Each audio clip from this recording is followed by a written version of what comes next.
స్తోత్రం స్తోత్రం స్తోత్రం స్తోత్రం స్తోత్రం. హల్లెలూయా. కొద్ది సమయం దేవుని వాక్యాన్ని విందాం. మన ప్రభువైన యేసుక్రీస్తు వారి శ్రేష్టమైన నామంలో కూడి వచ్చిన మీ అందరికీ నా హృదయపూర్వకమైన వందనాలు, స్తోత్రాలు. అందరికీ వందనాలు. లూకా సువర్తమానం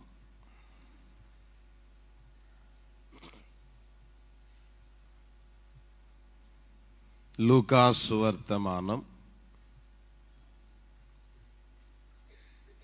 15వ అధ్యాయం 31వ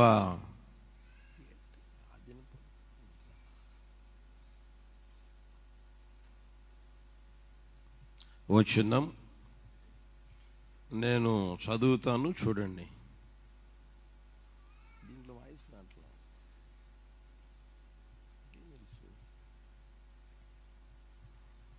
తీశారు అందరూ? కుమారుడా, నీవెల్లప్పుడును నాతో కూడా ఉన్నావు, నావన్నీ నీవి. అందరం చదువుదామా? కుమారుడా, నీవెల్లప్పుడును నాతో కూడా ఉన్నావు, నావన్నీ నీవి.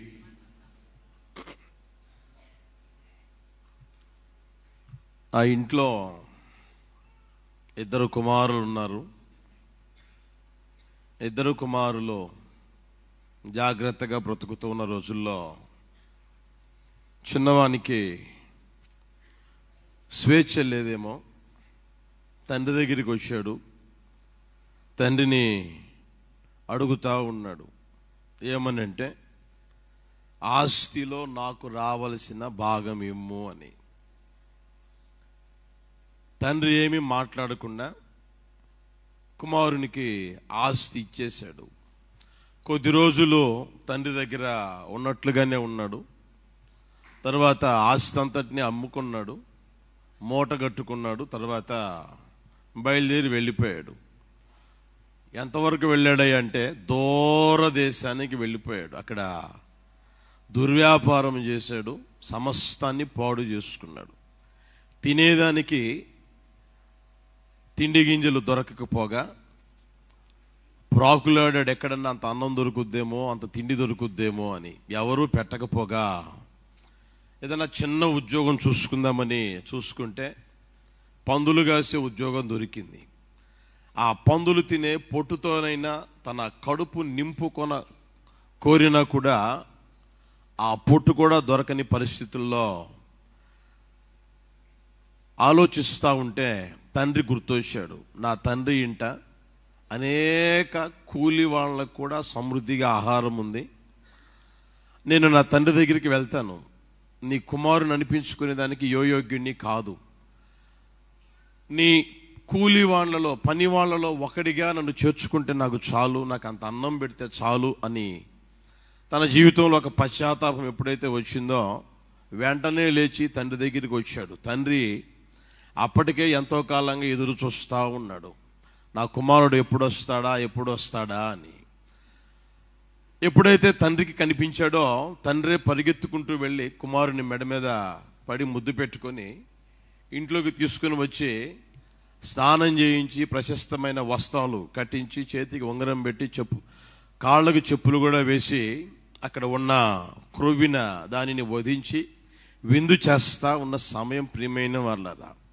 పెద్దోడు ఏం చేశాడయ్య అంటే పొలంలోనికి వెళ్ళి ఇంటి ముందుకు వచ్చేసరికి అక్కడ హడావిడి జరుగుతూ ఉంటే ఆ హడావిడంతా చూసి తన దాసుల్లో ఒకని పిలిచి, ఏంట్రా మా ఇంట్లో హడావిడి జరుగుతూ ఉంది, నాకు తెలియకుండా జరుగుతూ ఉంది, ఏమైంది అని అడిగితే అక్కడ ఆ పని మనిషి ఏమన్నాడు అంటే, నీ తమ్ముడు తిరిగి వచ్చాడు కనుక మీ తండ్రి విందు చేస్తూ ఉన్నాడు అన్నాడు.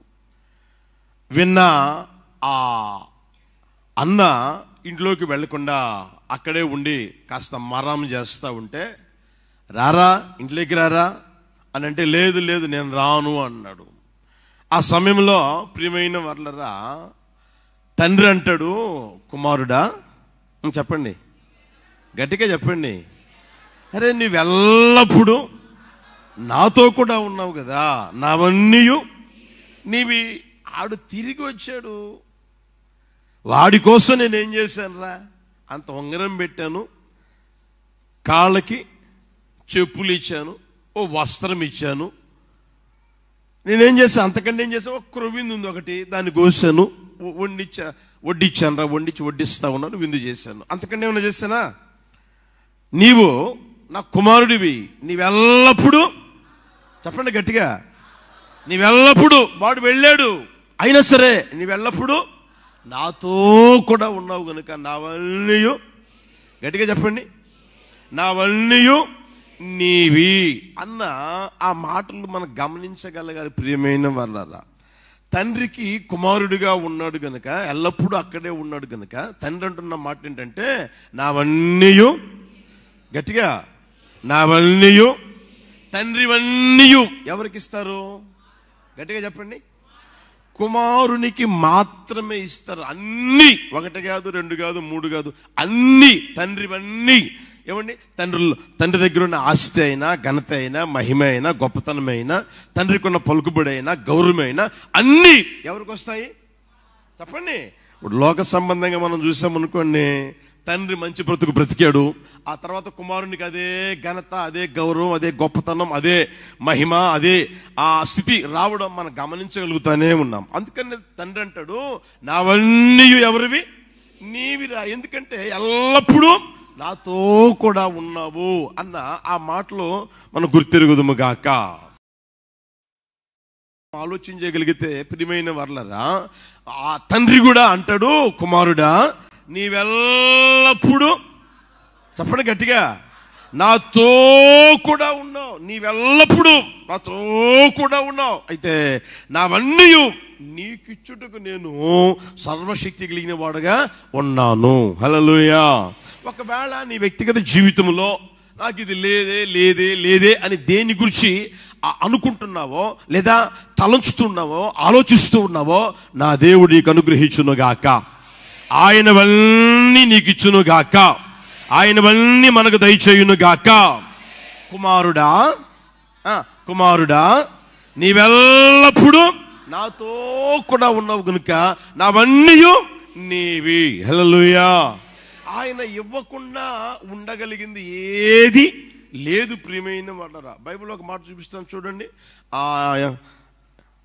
రోమాపత్రిక 8వ అధ్యాయం 32వ వచనం గమనించండి. రోమాపత్రిక 8వ అధ్యాయం 32వ వచనం. తన సొంత కుమారుని అనుగ్రహించుటకు వెనుక తీయక మనందరి కొరకు ఆయనను అప్పగించిన వాడు, ఆయనతో పాటు, గట్టిగా చదవండి ఆ మాట, ఆయనతో పాటు సమస్తమును మనకు ఎందుకు అనుగ్రహించడు? యేసు ప్రభువు వారు ప్రియమైన వాళ్ళరా, మనం ఆలోచన చేయగలిగితే ఏమండి, సొంత కుమారుడు ఎవరయ్యా అంటే యేసు ప్రభు తండ్రికి ఈ లోకానికి వచ్చాడు, కుమారునిగా వచ్చాడు. ఇప్పుడు దైవజన పౌలు గారు అంటారు తన సొంత కుమారుని అనుగ్రహించేదానికే తండ్రి ఏం చేయలేదంట, వెనుక తీయలేదంట, ఏమాత్రం సందేహించలేదు, వెనక తీయలేదు. అరే ఆ లోకాన్ని సృష్టించాను కదా, లోకంలో ఉన్న మనుషుల్ని కలుగు చేశాను కదా, ఆ మనుషులు విచ్చలవిడిగా తిరుగుతున్నారు కదా, ఆ మనుషులు వారికి నచ్చినట్టుగా, వారు మెచ్చినట్లుగా వారు ఏమండి నడిపించబడుతున్నారు కదా, వాళ్ళ కోసమేంటి నిన్ను పంపేది, వాళ్ళ కోసమేంట నువ్వు పోయేది, అవసరంలే, వారి కర్మ వాళ్ళు అనుభవిస్తారు, వాళ్ళ బాధ వాళ్ళు అనుభవిస్తారు అని వదిలేయకుండా ఆయన ఏం చేశాడంటే మన కొరకు కుమారుణ్ణి అనుగ్రహించాడు. హల్లెలూయా. కుమారునే అనుగ్రహించుటకు వెనుక తీయని దేవాది దేవుడు, ఇప్పుడు చెప్పండి, ఆయనతో పాటు సమస్తమును ఇప్పుడు ఆయన సమస్తము దయచేయునుగాక, సమస్తము అనుగ్రహించునుగాక. అందుకని అన్నాడు కుమారుడా నీవెల్లప్పుడు నాతో కూడా ఉన్నావు, నావన్నీ నీవి. హల్లెలూయా. ఆదికాండం 25వ అధ్యాయం 5వ వచనం చూడండి. ఆదికాండం 25వ అధ్యాయం 5వ వచనం నుంచి. వీరందరూ కెతూరా సంతతి వారు. అబ్రహాము చెప్పొచ్చుగా, బిగ్గరగా చదవచ్చు కదా. అబ్రహాము తనకు కలిగిన యావత్తు ఎవరికి ఇచ్చాడంట? ఎంత ఇచ్చాడు? ఎవరికి ఇచ్చాడు? గట్టిగా చెప్పండి. ఎందుకని? అబ్రహాముకు ఇస్సాకు ఎవరు? కుమారుడు. కుమారునికి ఎంత ఇచ్చాడంట? తనకు కలిగినది యావత్తు ఎవరి చేతుల్లో పెట్టాడు అంటే అబ్రహాము ఇస్సాకు చేతుల్లో పెట్టాడు. తర్వాత వాక్యం చూడండి. అబ్రహాము తన ఉపపత్తుల కుమారులకు బహుమానములిచ్చి తాను సజీవుడై ఉండగానే తన కుమారుడు ఇస్సాకు నొద్ద నుండి తూర్పు తట్టుగా తూర్పు దేశమునకు వారిని. వాళ్ళు కూడా ఎవరంట? కుమారుడు వేరు, ఉపపత్నుల. వాళ్ళకి ఏం చేశాడంట తండ్రి? ఏం చేశాడు? బహుమానములు ఇచ్చాడు. ఇదిగో 1 కేజీ బంగారం తీసుకుని వెళ్ళిపో, ఇదిగో ఈ వెండి తీసుకుని వెళ్ళిపో, ఇదిగో 1 ఎకరా ఇస్తున్నా తీసుకుపో, వాడికి మీకు ఇక మీద సంబంధం లేదు అని అందరినీ తాను బ్రతికి ఉండగానే పంపివేసిన పరిస్థితులు ఉన్నాయి. అయితే తనకు కలిగిన యావత్తు ఎవరికి ఇచ్చాడు అంటే తన కుమారునికి అనుగ్రహించాడు. యేసయ్యకి మహిమ కలుగును గాక. హల్లెలూయా, హల్లెలూయా. అబ్రహాము చూడండి, తనకు కలిగిన యావత్తు ఎవరికి ఇచ్చాడంట? కుమారునికే అనుగ్రహించాడు. కనుక ప్రియమైన వారలారా, మనం అందరం ఎవరమయ్య అంటే దుర్బీజులము కాదు గాని ఆయన కుమారులము. గట్టిగా చెప్పండి, ఆయన కుమారు. ఒకప్పుడు లోకములో ఉన్నవారు, ఒకప్పుడు శాపం అనుభవిస్తున్నవారు, ఒకప్పుడు సాతానుగాడి కుమారులుగా నడిపించబడుతూ ఉన్నవారు. అయితే దేవుని మహాకృప, దేవుని మహా కనికరం ఏం చేసింది అంటే మన దగ్గరికి వచ్చి ఆ కనికరం మనం పడి ఉన్న స్థితిలోంచి మనం లేవనెత్తి బండ మీద పాదాలు స్థిరపరిచి ఆయన కుమారునిగా చేసింది. హల్లెలూయా, హల్లెలూయా. క్రీస్తు యేసులోనికి బాప్తిసం పొందిన మీరందరూ ఆయనకు కుమారులై ఉన్నారు అన్న ఆ మాట మన పట్ల నెరవేర్చి మనం అంతరం ఎవరుగా తీర్చిదిద్దారంటే ఆయనకు కుమారులుగా చేసుకున్నాడు కనుక ఆ వారసత్వపు హక్కుని ఆయన మనకు దయచేశాడు కనుక ఆయనవన్నీ మనకు దయచేయునుగాక. హల్లెలూయా. ఈ లోకములోనే అయినా పరలోకములోనే అయినా ఈ లోకంలో ఉన్నంత కాలం ఏమంటే ఆయన ఇవ్వగలిగిన ఆయనవన్నీ మనకు దయచేయునుగాక. పరలోకానికి వెళ్ళిన తర్వాత ఆయనవన్నీ ఆయన మనకు దయచేయునుగాక. హల్లెలూయా.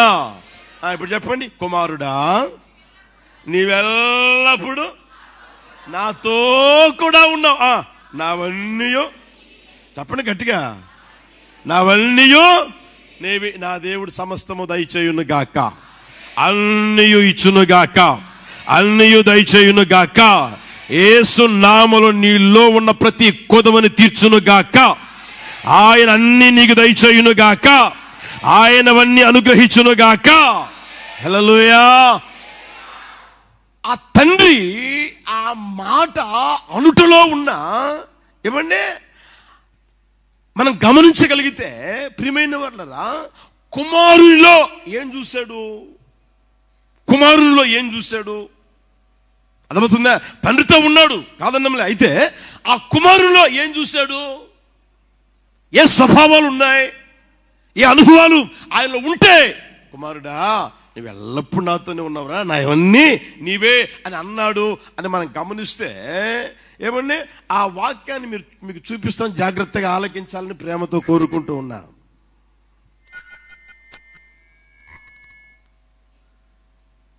ఏంటి అదే? హల్లెలూయా. 15వ అధ్యాయం తీయండి, 29వ వచనం చూడండి. లూకాసు వర్తమానం 15వ అధ్యాయం 29వ వచనం. అందరు చదవండి ఇప్పుడు. అందుకతడు తన తండ్రితో, ఇదిగో ఇన్ని ఏండ్ల నుండి నిన్ను సేవించుచున్నానే, నీ ఆజ్ఞను నేను ఎన్నడూ మీరలేదే, అయినను నా స్నేహితులతో సంతోషపడినట్లు నీవు నాకెన్నడును ఒక మేక పిల్లనైనా ఇయ్యలేదు. ఇప్పుడు చాలు. ఆ వాక్యములో మీరు చూడండి, మొట్టమొదటి అనుభవం గమనిస్తే తండ్రితో అంటాడు, ఇన్ని ఏండ్ల నుండి, చెప్పొచ్చు కదా బిగ్గరగా, ఇన్ని ఏండ్ల నుండి. అతగాడి వయసు ఎంతో నాకైతే తెలియదు, కానీ మీకేమన్నా తెలిస్తే ఆలోచన చూసుకోండి. అర్థమైందా? అతగాడి వయసు నాకైతే తెలియదు. అర్థమైందా? అతగాడి వయసును మనం ఆలోచన చేయగలిగితే ఆ రోజు వరకు ఒక 30 సంవత్సరాలు ఉన్నాయి, లేదా 40 సంవత్సరాలు, లేదా 50 సంవత్సరాలు ఉన్నాయి అనుకోండి. ఏమండి, అన్ని రోజులు ఎవరిని సేవిస్తున్నాడంట? గట్టిగా చెప్పండి. అంటే ఆ కుమారుని మనసంతా ఎవరి మీద ఉంది? చెప్పండి. ఏ చోట ఉన్నా, పొలములో ఉన్నా, ఏమండి, ఒకవేళ అతగాడు పొలం పనే చేస్తున్నా, ఆ పొలములో లేకపోతే అతనికి ఉన్నవై ఏమండి ఏదో ఒక పని చేసుకుంటూ నడిపించబడుతూ ఉన్నప్పటికీ, తండ్రి దగ్గరికి వస్తూ ఉన్నా, తండ్రి దగ్గర నుంచి పోతూ ఉన్నా, లేదా ఒక ప్రాంతానికి పోయినా ఆ ప్రాంతం నుంచి వస్తూ ఉన్నా, అతని మనసంతా ఎవరి మీద ఉందయ్యానంటే చెప్పండి, ఇప్పుడు తండ్రి మీదే ఉంది. ఏ చోట ఉన్నా, ఏమండి, కూర్చున్నా, లేచినా, లేకపోతే తిన్నా, పడుకున్నా, లేదా ఏమండి కలవరిచినా, ఇప్పుడు అతగాడి జీవితం మనం గమనిస్తే ఎవరి మీద ఉందంటే ఆలోచన, ఎవరు సేవిస్తున్నాడు అంటే తండ్రి. హల్లెలూయా. ఏం చేస్తున్నాడంట? చెప్పండి గట్టిగా, తండ్రే. ఇక తండ్రి తప్ప అతనికి మరొక లోకం లేదు, మరొక ఆలోచన లేదు.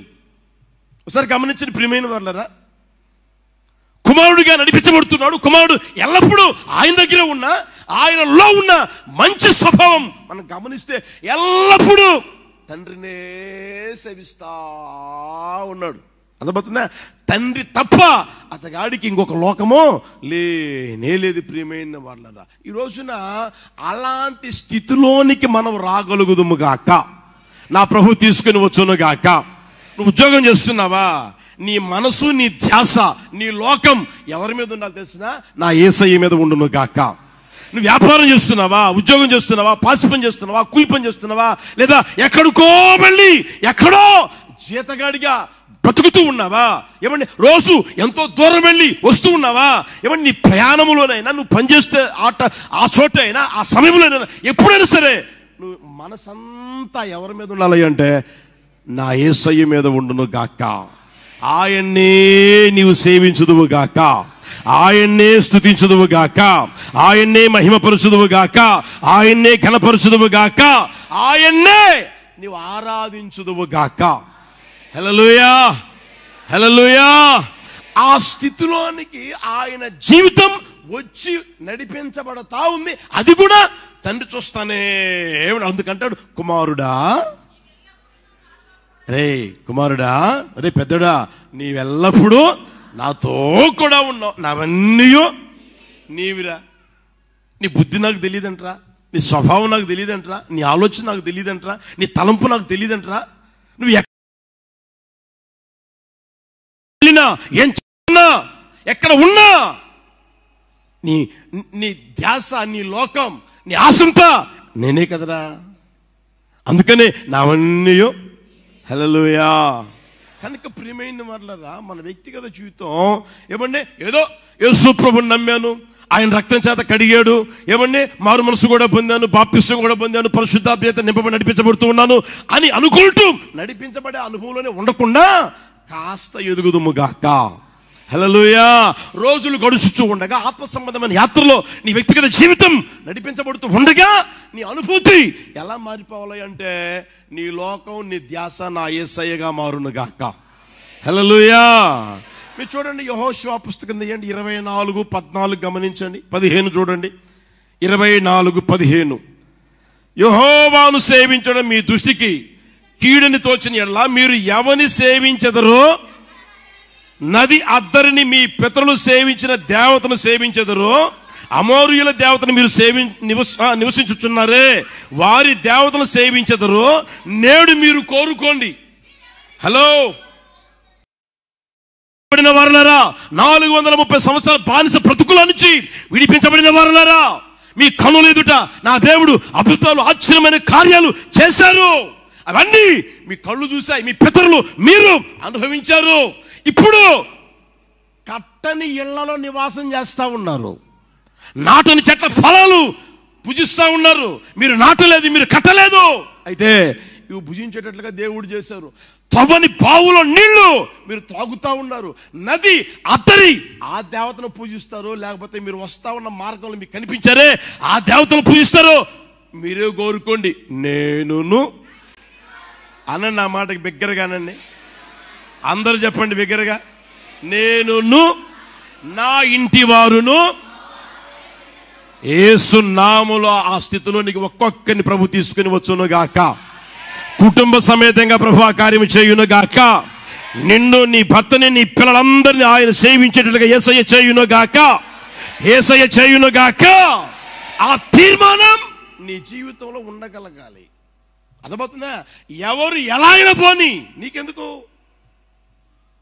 అర్థమవుతుందా?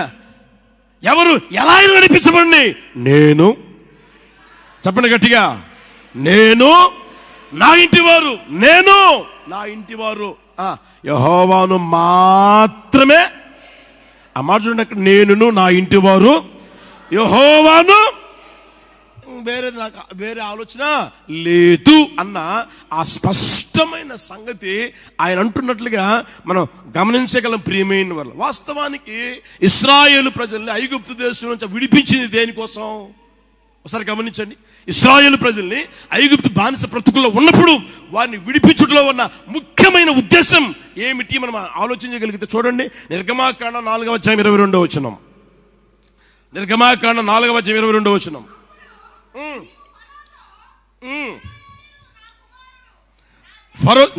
ఇశ్రాయేలు నా కుమారుడు, నా జ్యేష్ఠపుత్రుడు, నన్ను సేవించున్నట్లు నా కుమారుని పోనిమ్మని నీకు ఆజ్ఞాపించుచున్నాను.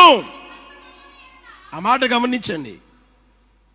ఇశ్రాయేలు ప్రజల్ని ఐగుప్తు దేశంలో నుంచి, ఆ బానిస బ్రతుకులో నుంచి, ఆ ఇనప కొలిమిలో నుంచి, ఏమండి ఆ స్థితిలో నుంచి వారిని విడిపించింది, నడిపిస్తున్నది ఎందుకు తెలుసునా? ఆయన్ని, చెప్పండి గట్టిగా, ఆయన్ని సేవించేదానికి, ఆయన్ని పూజించేదానికి, ఆయన్ని ఆరాధించేదానికి, ఆయన్ని మాత్రమే కొనియాడేదానికి. ప్రియమైన వారలారా, మీరు ఆ మాటలు 7వ అధ్యాయం 16వ వచనం కూడా చూడండి. 7వ అధ్యాయం 16వ వచనం. నా జనులు నన్ను సేవించుటకై 8:1 కూడా గమనించండి. గట్టిగా చదవండి.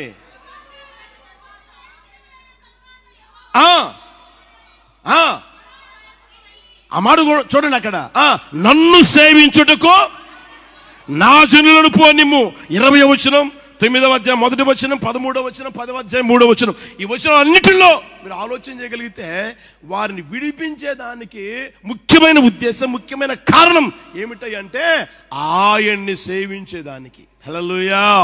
ఈ రోజున ప్రియమైన వాళ్ళరా, నిన్నైనా నన్నైనా ఏమంటే నాకు కలిగిన, ఏమంటే నా గతంలో నేను అనుభవించిన విగ్రహారాధన శాపం, విగ్రహారాధన దరిద్రత ఏమంటే ఆయన తొలగించింది. ఆయన ఆ స్థితిలోంచి విడిపించింది. ఆ పాపంలోంచి, ఆ శాపంలోంచి, ఆ దరిద్రతలో నుంచి మనల్ని విడిపించింది. ఎందుకు తెలుసునా? ఆయన్ని సేవించేదానికి. హల్లెలూయా. నీకు నచ్చిన వాళ్ళని సేవించేదానికి కాదు, నీకు మెచ్చిన వాళ్ళని సేవించేదానికి కాదు, ఏమండి వాళ్ళ చుట్టూరు తిరగతా ఉండేదానికి కాదు, యేసయ్యని మాత్రమే సేవించేదానికి. హల్లెలూయా. అట్టి కృపతో యేసు నామములో మనందరినీ నింపును గాక. మనందరికీ అట్టి కృప దయచేయును గాక. హల్లెలూయా. మన వ్యక్తిగత జీవితంలో ప్రియమైన వాళ్ళరా, మనం యేసయ్యని సేవించే వారముగా, మన యేసయ్యని, మన తండ్రిని, ఏమంటే మన దేవుణ్ణి సేవించే వారంగా మార్చబడగలగాలి. అర్థమవుతుందా? ఆ స్థితిలోనికి కాస్త వచ్చి చూడండి. ఆయన అంటాడు, నావన్నీయో, చెప్పండి గట్టిగా, నావన్నీయో. హల్లెలూయా. ఆయనకున్న మహిమ కానీ, ఆయనకున్న స్టేటస్ కానీ, ఆయనకున్న స్థితి కానీ సమస్తం నా దేవుడు మనకు అనుగ్రహించును గాక. మనం చేయవలసిన పని ఏంటంటే మొట్టమొదటిదే ఆయన్ని మనం ఏం చేయాలి? ఆయన్ని మనం సేవించాలి. ఒక మాట నాకు విచిత్రంగా అనిపించింది చూడండి. యోబు పుస్తకం 21వ అధ్యాయం 14వ వచనం.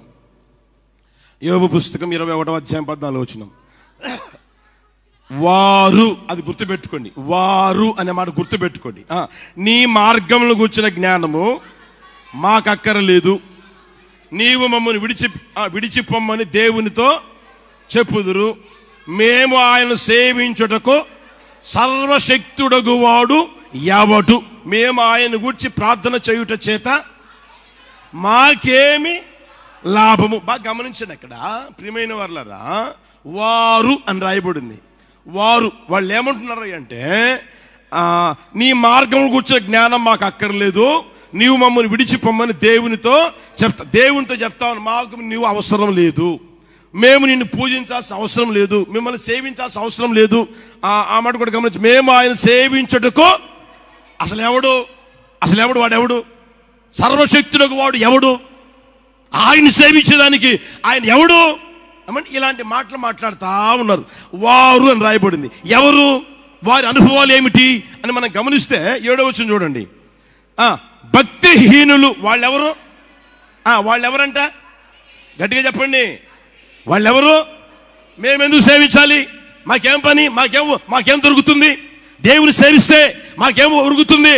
ఆయన ఎవడసలు అనే వాళ్ళు ఎవరు అంటే భక్తిహీనులు. వాళ్ళ అనుభవాలు ఎలా ఉన్నాయి తెలిసినా చూడండి. వారు వృద్ధులై బలాభివృద్ధి నొందారంట.